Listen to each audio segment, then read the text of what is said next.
Hello guys! Welcome back to my YouTube channel!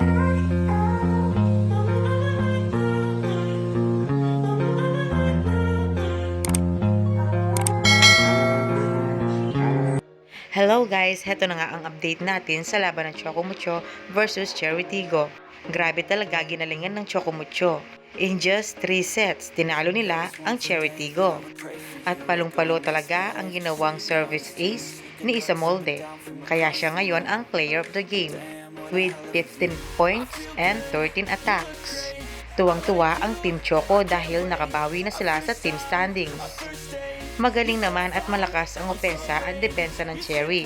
Pero sa strategy ng Choco ay nakukuha nila ang bawat galaw ng Cherry Tigo.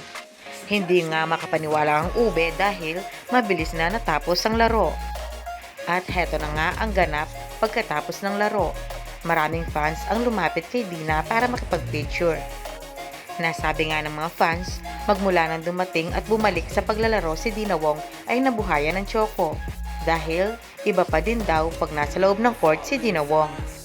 Hangad ng mga fans na sana makapasok hanggang championship ang Choco.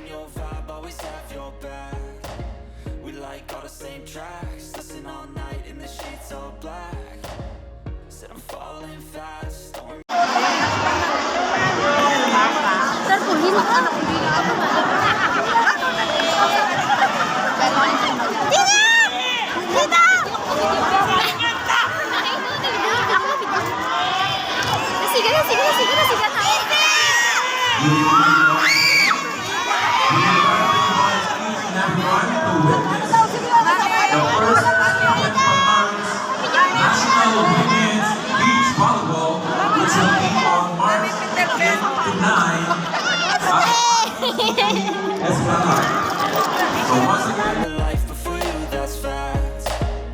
I feel good, you look great. I like you, I can't wait. A first time, a first date. You're so fine, I'm so late. You sip wine, I drink straight. Don't waste time to my place. I feel my heart erase. So catch me if I fall.